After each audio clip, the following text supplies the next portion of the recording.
Isithethi seSAPU umnumzana Oscar Skommere sithi ngethuba kubhengezwa okokuqala inkqubo yokumiswa ngxi kwentshukumo kwakungekho zixhobo zaneleyo zokuzikhusela kwizikhululo zamapolisa kwaye zangaqeqeshwe ngokwaneleyo ngeyona ndlela ekufuneka eziphethe ngayo xa isenza umsebenzi wokuqinisekisa kuba imiqathango ye-lockdown yathotyelwa. Uthi kunzima kuba amapolisa angasondelelani nabantu ingakumbi abasokolisayo xa kufuneka bebanjiwe. Yiyo loo nto kubalulekile kuba abe nezixhobo zaneleyo zokuzikhusela.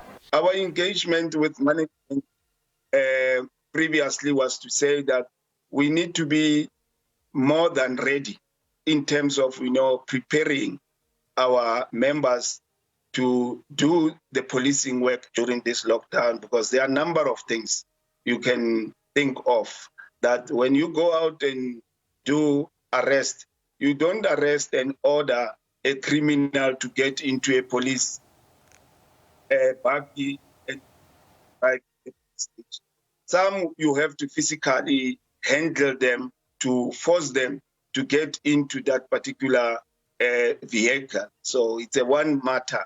The second problem which we have experienced as a union, of course, was the issue of the personal protective equipment, which was not ready by the time when announcements were made by the president. Ukwakhalazela ungacocwa kwezithuthi zamapolisa ngezibulala intsholongwane uthi oko kubeka ubomi bamapolisa emngciphekweni.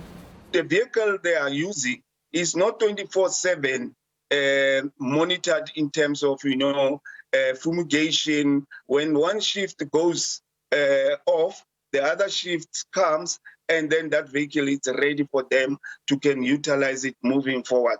They just grab what they grab and they get into a vehicle and they go. It's a risk. Isithethi seSAPU sithi uqala ngoku kubheka phambili kufuneka aqinisekiswe ukhuseleko lwamapolisa xa iqhuba umsebenzi wawo, ukwaxeke kabukhala amapolisa asebenzisa amagunya awo gwenxa nalawo angathobeli imiqathango.